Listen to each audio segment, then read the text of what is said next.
सहनाववतु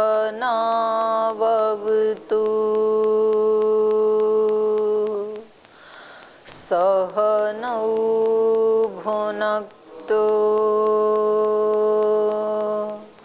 सह वीर्यं करवावहै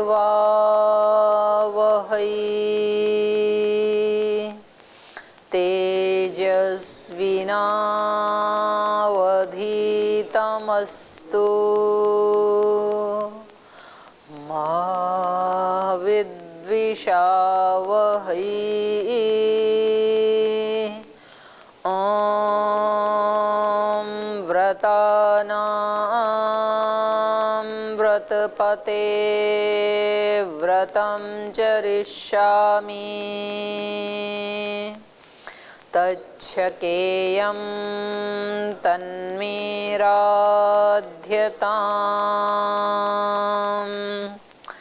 इदमहमनृतात् सत्यमुपैमि। ॐ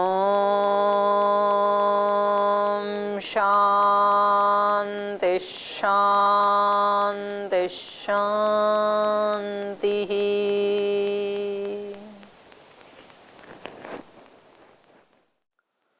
कल हम शरीर की उत्पत्ति के बारे में पढ़ रहे थे, तो बीच में सूक्ष्म शरीर का आ गया था और फिर मन के बारे में, सूक्ष्म शरीर में ही।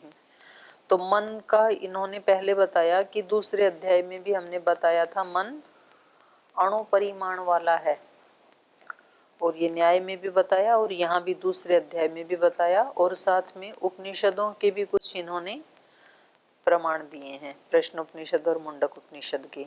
अब एक अन्य हेतु देते हुए ये कह रहे थे कि तद अन्यमयत्व श्रुतेश्च, उस मन का अन्नमय होना ये भी जो सुना जाता है, तो इससे भी क्या पता लगा, अन्न से उत्पन्न होता है ऐसे पता लगा, और उत्पन्न होता है इसका मतलब नित्य नहीं है, बस इतना ये कहना चाह रहे हैं। तद अन्यमयत्व श्रुतेश्च, तो इससे ये कहना चाह रहे हैं कि मन के अन्नमय होने में भी शब्द प्रमाण मिलता है। अन्नमयता शब्द के द्वारा प्रमाणित की गई है। अन्नमय ही सौम्य मनः, छांदोग्य उपनिषद का इन्होंने प्रमाण दिया है। हे सौम्य, ये मन अन्नमय है, क्योंकि जब उसको उपवास करवाया तो उसको कोई मंत्र आदि सूझता ही नहीं था, याद ही नहीं आता था, और फिर जब उसको थोड़ा अन्न खिला करके तब बुलाया तो उसको पुनः याद आ गया सब, तो इसलिए वहां पर ये शब्द कहे गए हैं, अन्नमय ही सौम्य मन है। हे सौम्य, ये मन अन्नमय है। और ऐसे ही अथर्ववेद का एक इन्होंने दिया है प्रमाण, तो मन को अन्नाद कहा है, तो इससे मन का अन्नमय होना ध्वनित होता है वस्तुतः, और लोक में भी कहा जाता है ना, जैसा खाए अन्न।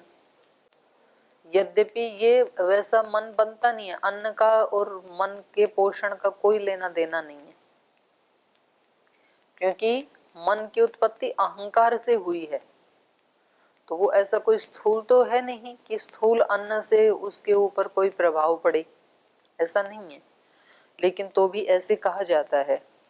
और वहां पर भी जो कहा है ना, अन्नमय ही सौम्य मनः, तो वहां भी सीधा सीधा अन्न का और मन का कोई संबंध नहीं है।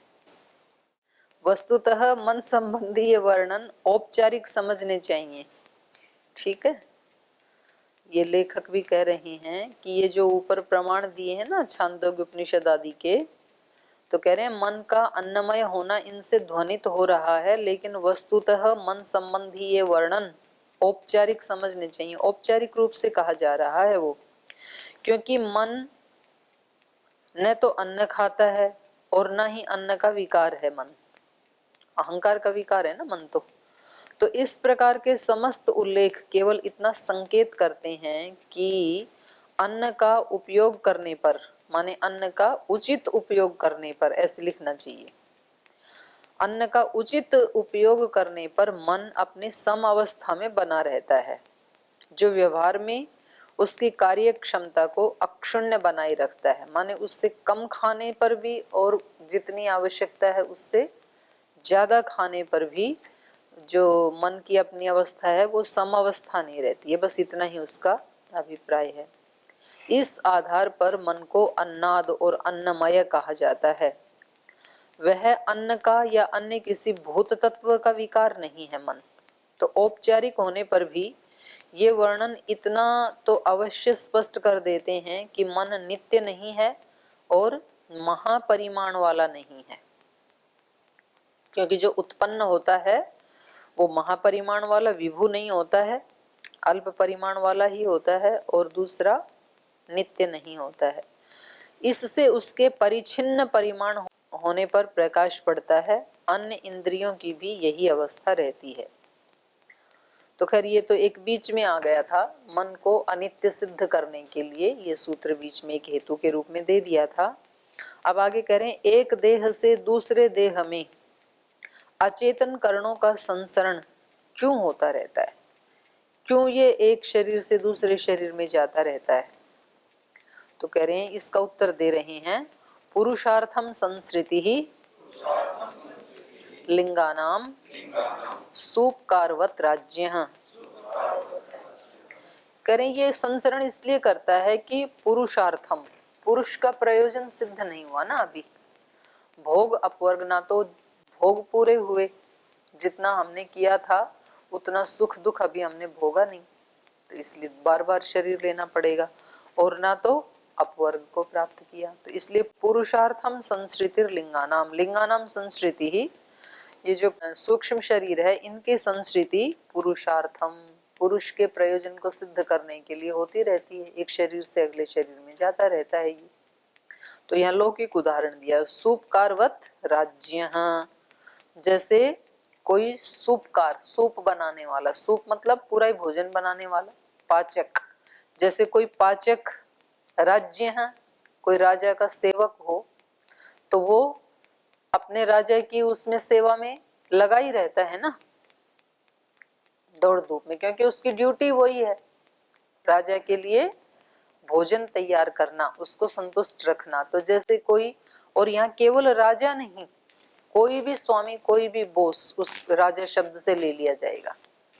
जैसे कोई भी सेवक अपने स्वामी की तृप्ति के लिए भागदौड़ में लगा रहता है, कार्य में लगा रहता है, ऐसे ही ये हमारा सूक्ष्म शरीर भी आत्मा की सेवा में लगा रहता है, एक शरीर से अगले शरीर में जाता है, अगले से उससे अगले में जाता है। तो ऐसे अनादिकाल से सेवा में लगा हुआ है ये सूक्ष्म शरीर, मन बुद्धि आदि, और जब तक प्रयोजन पूरा नहीं करवा देगा तब तक लगा ही रहेगा।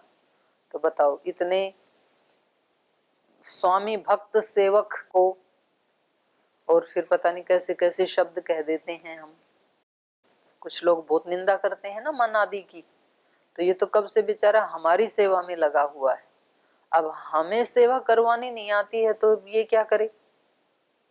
हमने इसको सेवा के नाम पे अपना अहित करने में लगा रखा है, तो इसलिए इसका दोष नहीं है, ये तो राजा का ही दोष माना जाएगा। अब ये कह रहे हैं कि करणों के संबंध में विचार करने के अनंतर अब स्थूल देह विषयक विचार प्रस्तुत किया जाता है। तो ये थोड़ा आ गया था सूक्ष्म शरीर और कारण शरीर के बारे में, अब स्थूल शरीर के बारे में चर्चा प्रारंभ होती है, क्योंकि आत्मा के समस्त भोग स्थूल देह के सहारे ही हो पाते हैं। तो प्रथम सूत्रकार स्थूल देह की रचना के संबंध में अपना सिद्धांत बताते हैं कि ये जो हमारा स्थूल शरीर है इसकी रचना कैसे हुई, इसमें क्या उपादान कारण है।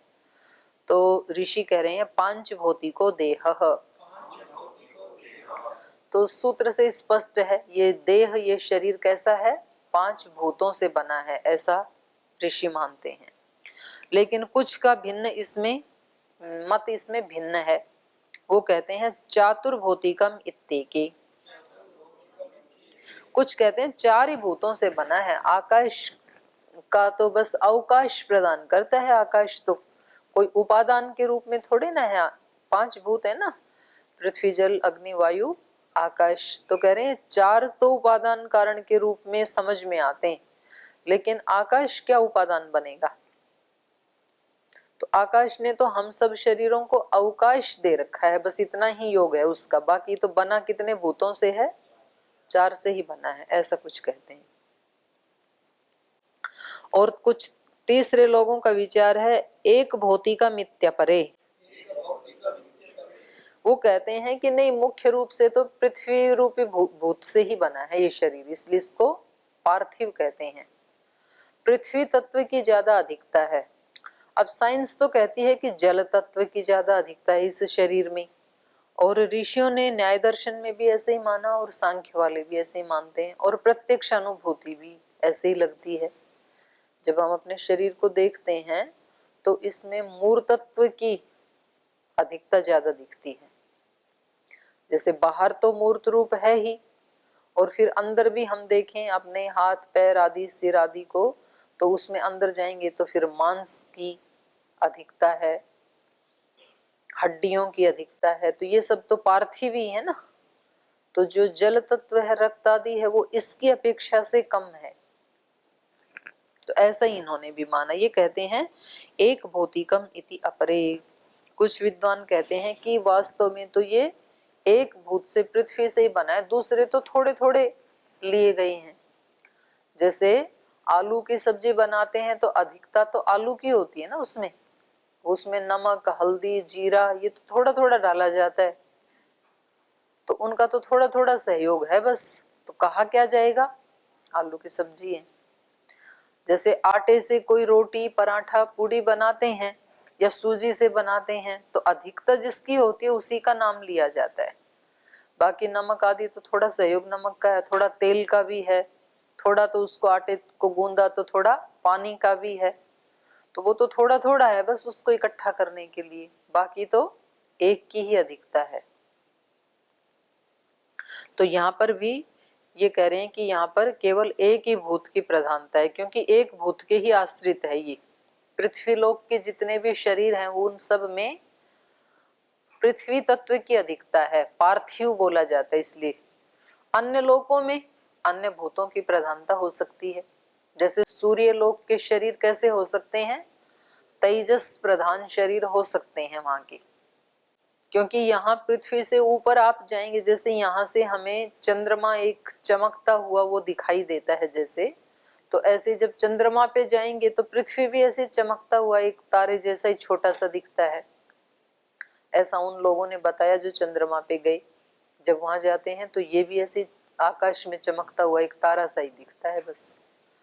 तो वहां जाकर के तो मतलब कौन कल्पना करेगा कि यहाँ इतनी ज्यादा जनसंख्या होगी, 135-40 करोड़ भारत की है, और 8 अरब के लगभग सब देशों की। तो ऐसे ही हमें यहाँ से तो ये लगता है कि सूर्य तो एक चमकता हुआ एक तारा है, एक स्टार है, तो कौन जान सकता है कि वहां पर भी जीवन है कि नहीं है। तो हो सकता है वहां पर तेजस शरीर हो, जैसे यहाँ पार्थिव शरीर है। अब यहाँ से देखने से कौन कहेगा कि चंद्रमा के ऊपर कुछ खड्डे भी हैं, पत्थर भी पड़े हैं, जमीन भी, ऐसे कौन कह सकता है, लेकिन जो वहां गए उन्होंने बताया। तो इसलिए ये कह रहे हैं कि इस पृथ्वी पर रहने वाले जितने शरीर हैं उन सब शरीरों में तो एक ही भूत की प्रधानता है, इसलिए एक भौतिक ही मानना चाहिए। पहले कहा गया कि समस्त भोग स्थूल देह का संबंध होने पर संपन्न हो सकते हैं, तो कह रहे हैं तब स्थूल देह को ही भोक्ता या चेतन मान लेना चाहिए। अब उसके अतिरिक्त ना तो सूक्ष्म शरीर मानना चाहिए और ना ही भोक्ता मानना चाहिए, क्योंकि आपने भी पहले कहा कि मुख्य आलम्बन मुख्य आश्रय अधिष्ठान स्थूल ही है। स्थूल के बिना ना सूक्ष्म शरीर से कोई भोग हो सकते हैं ना आत्मा को कोई भोग हो सकते हैं। तो कह रहे हैं इसी को चेतन मान लो ना, इतना लंबा चौड़ा बखेड़ा ही खत्म। कभी अब इसमें सूक्ष्म शरीर मानो फिर उसके भी पीछे एक आत्मा को मानो, इससे अच्छा तो यही है कि ये दिखता है अच्छा भला और इसी को ही चेतन मान लो, तो आसानी से चीज समझ में आ जाएगी। तो ये नहीं मान रहे हैं, ये कह रहे हैं न सांसिद्धिकम चैतन्यम प्रत्येका दृष्टे।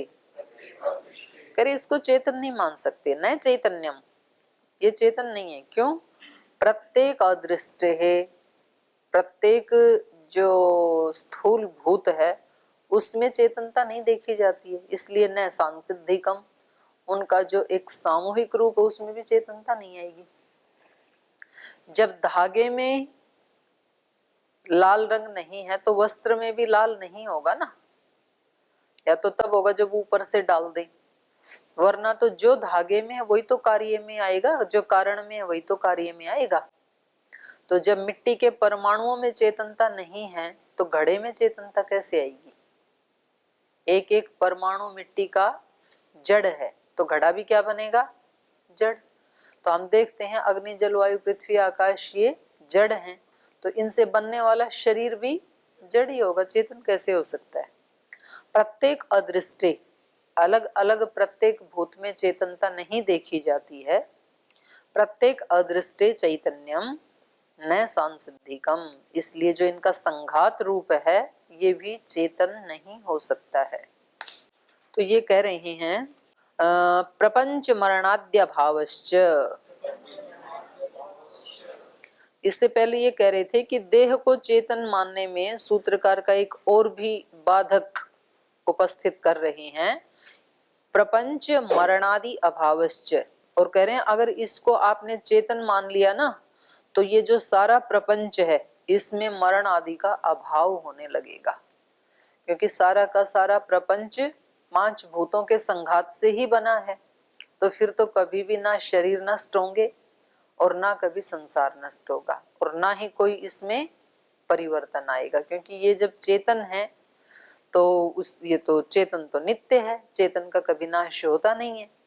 तो ये सारा प्रपंच जो है इसमें मरण आदि का अभाव होने लगेगा, किसी की ना मृत्यु होगी ना कभी कोई बूढ़ा होगा, ये संसार भी ऐसे चलता रहेगा, शरीर भी ऐसे चलते रहेंगे। हानि क्या हो जाएगी इससे? क्या हानि हो जाएगी? शरीर में नित्य रहे और सृष्टि भी नित्य रहे, क्या दिक्कत है? क्यों? किसका किसका बोझ हो जाएगा? शरीर का, पृथ्वी के ऊपर। अब कौन सा कम बोझ है? आते रहते हैं शरीर, वो बदल बदल के, मतलब ईश्वर का काम और बढ़ा रखा है। पहले बनाओ शरीरों को, फिर बड़ा करो, फिर मारो, फिर नया शरीर दो, फिर उसको बढ़ाओ। तो उसको भी बिजी कर रखा है आप लोगों ने फालतू के काम में, कुछ करना धरना है नहीं, मोक्ष पाना है नहीं। तो इसलिए अच्छा ये कि एक बार बना दे और फिर वो पड़े रहें जब तक मोक्ष ना हो। तो ऐसा हो जाए, नित्य रहे वो शरीर, और जब मोक्ष हो जाएगा तब उस शरीर को मार दिया जाए, ठीक रहेगा। क्यों? नहीं, कर्म फल व्यवस्था क्यों नहीं बन पाएगी? बनी रहेगी, यहीं करो और यहीं भोगो।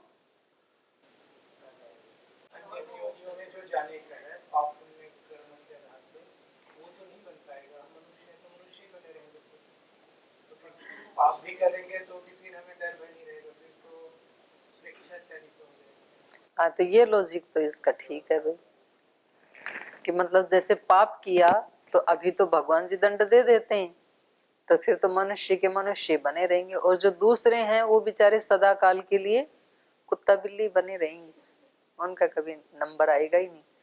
वैसे एक तो बहुत बड़ा संप्रदाय अभी भी यही मानता है कि मनुष्य के अतिरिक्त जो जीव है वो कभी भी मनुष्य नहीं बनेंगे, वो मनुष्य ही मनुष्य बनेंगे।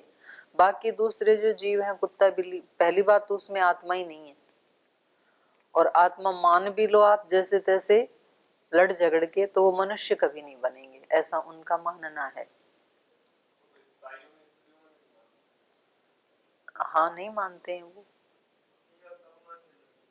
अब मानने लग गए। जब वहां बहनों ने आंदोलन किया ना तो उनमें तो मान लिया, बोल ठीक है, जब हमारे में आत्मा ही नहीं है तो हम दिखाते हैं आपको पूरा पराक्रम, तो उसमें तो मान लिया। लेकिन इनमें नहीं मानते हैं। लेकिन वहां पर ये लॉजिक है ना कि अगर आप मनुष्य के अतिरिक्त किसी में भी आत्मा नहीं मानते और मनुष्य मनुष्य ही रहेगा हमेशा, तो जो संख्या मनुष्यों की 50 साल पहले थी या 100 साल पहले थी, तो उतने ही आज भी रहने चाहिए थे ना। ये बाकी की आत्माएं कहाँ से ऐड हो गई? तो कोई तो नई आत्मा आई है ना, नहीं तो जितने मनुष्य थे सृष्टि के आदिकाल से उतने रहने चाहिए थे। पर सृष्टि का आदिकाल भी छोड़ो, हम तो 150 साल पहले की बात कर रहे हैं, जब देश आजाद हुआ तब की बात कर रहे हैं, 70 साल पहले की। तो चलिए आगे चलते हैं। तो इन्होंने ये एक दूसरा दोष दिखाया कि प्रपंच में मरण आदि का भी अभाव हो जाएगा। चैतन्य यद्यपि प्रत्येक मूल तत्व में नहीं देखा जाता, पर उनके मिश्रण में चैतन्य का उद्भव हो जाएगा। ये अगली बात कह रहे हैं, ये अगले सूत्र की भूमिका बना रहे हैं। क्योंकि इन्होंने कहा ना कि जो चीजें उसके कारण में नहीं देखी जाती है, तो कार्य में कैसे होगी? जब अलग अलग 5 भूतों में चेतनता नहीं है, तो पांचों भूतों के संघात में चेतनता कहां से आएगी? तो बोले नहीं, ऐसे तो हो सकता है कि अलग अलग उसमें ना हो चेतनता, लेकिन उसका जो मिश्रण किया उसमें चेतनता का उद्भव हो जाए, तो तब देह को चेतन मानने में कोई मौलिक आपत्ति नहीं है। तो कैसे हो सकता है वो? तो ये कह रहे हैं मद शक्ति वच्चेत प्रत्येक परिदृष्टे सौक्ष्म्यात् संहत्ते तदुद्भवः। कह रहे हैं जैसे देखो, मद शक्ति वच्चेत, हम मद की शक्ति के समान इसकी चेतनता को माने तो, मद मतलब शराब, तो उसमें क्या है, एक उसका जो एक कण है मद का, उसको आप पी लें तो आपको नशा नहीं होगा, पर उसके संघात को यदि पी लें तो नशा उत्पन्न हो जाता है। एक में नशा नहीं था, पर उसके संघात में नशा उत्पन्न हो गया।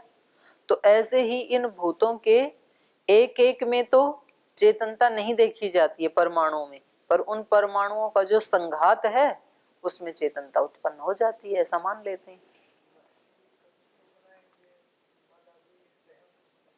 भाई कोई तो नशे की जड़ी बूटी रही होगी, भांग धतूरा कुछ रहा होगा, तो शिव जी को तब से चढ़ा रहे हैं, जैसे वो साक्षी आदिकाल से। मद शक्ति व चेत, यहाँ कोमा लगा लो। ये कह रहे हैं मद की शक्ति के समान माने तो कह रहे हैं नहीं, प्रत्येक परिदृष्टे सूक्ष्म्यात्, वहां पर प्रत्येक कण में सूक्ष्म्यात् परिदृष्टे, वहां भी ऐसा है कि उसका जो एक एक कण है ना, उसमें भी नशा है, लेकिन वो सूक्ष्मता से है, मतलब ऐसे दिखता नहीं है आपको, लेकिन है तो। जहर तो जहर ही होता है, उसका एक कण भी जहरीला ही है, तो वो थोड़ा लंबे टाइम के बाद असर करेगा। स्लो पॉइजन देते हैं ना, तो जयललिता को देती थी उसकी सहेली, तो देते देते देते देते कुछ वर्षों में कर दिया काम। तो है तो सही, लेकिन और जो उसका संघात है उसको पिए तो एक ही दिन में काम हो जाएगा। कौन सा? कीटनाशक? हाँ तो ठीक है, तो उसका असर होता तो है ना थोड़े दिन के बाद। किसी को कैंसर होता है, किसी को कुछ होता है, तो दिख ही रहा है ना उसका असर, तो स्लो पॉइजन ही है। तो ऐसे ही ये कह रहे हैं प्रत्येक परिदृष्टे, प्रत्येक में भी वो देखा जाता है सूक्ष्म्यात्, सूक्ष्मता से, इसलिए सांहत्ते तदुद्भवः, इसीलिए उनका संघात में उसका उद्भव हो जाता है। पर यहाँ तो प्रत्येक में देखा ही नहीं जाता है, जो स्थूल भूत है उनमें चेतनता होती ही नहीं है। तो जब कारण में नहीं है, एक एक अणु परमाणु में जब चेतनता नहीं है, तो उनके संघात में भी चेतनता नहीं होगी। और यहाँ क्योंकि जो आपने मद का उदाहरण दिया, इसके तो प्रत्येक परमाणु में भी सूक्ष्मता से वो देखा जाता है, इसलिए संघात में भी उसकी उत्पत्ति हो जाती है, उद्भव हो जाता है। एक देह से देहांतर में करणों का संसरण पुरुष के भोग अपवर्ग रूप प्रयोजन को सिद्ध करने के लिए बताया गया है। एक शरीर से दूसरे शरीर में जो सूक्ष्म शरीर, करणों का संसरण माने सूक्ष्म शरीर का जो संसरण होता है, वो क्यों होता है? पुरुष के भोग और अपवर्ग रूपी प्रयोजन को सिद्ध करने के लिए होता है, ऐसा बताया। तो कह रहे हैं इस क्रम में अपवर्ग की स्थिति कब आती है, कब होगा वो अपवर्ग? या ये संसरण किया ही चला जाएगा, कब से कर रहा है, तो कोई तो लिमिट होनी चाहिए भाई। जिस प्रयोजन से ये सूक्ष्म शरीर संसरण कर रहे हैं, तो 100 शरीरों में संसरण करने के बाद 200, 500, 1000, 2000, तो कुछ तो उसका होना चाहिए ना। कोई प्रयोजन है तो भाई उसका कोई स्टार्टिंग पॉइंट, एंडिंग पॉइंट तो होना चाहिए कि वहां जाकर के ये प्रयोजन पूरा हो जाएगा। जैसे हम किसी गाड़ी में बैठते हैं तो हमें पता है ना कि हम यहां से ऋषिकेश जाकर के उतर जाएंगे, तो तभी तो उसमें बैठना सार्थक है। और कोई बस में तो बैठ गया और बोल जी कहाँ जाओगे, बोलो जहां कहीं बस ले जाएगी, कहीं भी जाएंगे। कितने घंटे में उतरोगे, बोले जब तक बस चलती रहेगी बैठे ही रहेंगे। और जब बस रुक जाएगी तो क्या करोगे, बोले अगले में बैठ लेंगे। तो ये तो बताओ जाओगे कहाँ, बोले जहां जहां बसें लेके जाएंगी। तो उस व्यक्ति को क्या कहेंगे, हैं? कोई पागल कहेगा, कोई घुमक्कड़ कहेगा, कोई बावला कहेगा, कुछ तो कहेंगे उसको, पर उसको ज्ञानी तो नहीं कहेंगे। तो ये पूछ रहे हैं कि ये एक शरीर से दूसरे शरीर में ये सूक्ष्म शरीर संसरण कर रहा है, और आप हमें बताए जा रहे हो कि प्रयोजन क्या है, क्यों कर रहा है संसरण, क्यों भागा जा रहा है। बोले जी भोग अपवर्ग को प्राप्त करना है। तो ये तो बताओ भोग अपवर्ग मिलेगा कब, कब तक दौड़ेगा ये। तो इसका उत्तर दे रहे हैं ज्ञानान मुक्ति ही। बोले तब होगा जब ज्ञान हो जाएगा, जब तक ज्ञान नहीं होगा तब तक संसरण चलता ही रहेगा। तो जब आपको आत्मा का साक्षात्कार हो जाएगा तो इसका संसरण भी रुक जाएगा। तो जब तक ये अवस्था नहीं आती है तब तक क्या रहेगा, हम बंधन में रहेंगे। तो इसलिए अगले सूत्र में कहा बंधो विपर्यात। जब तक ज्ञान नहीं होगा तब तक उस ज्ञान का जो विपरीत है अर्थात अज्ञान, तो अज्ञान जब तक रहेगा तब तक तो हम इस स्थूल और सूक्ष्म दोनों ही शरीरों से बंधे रहेंगे, बंधन ही रहेगा।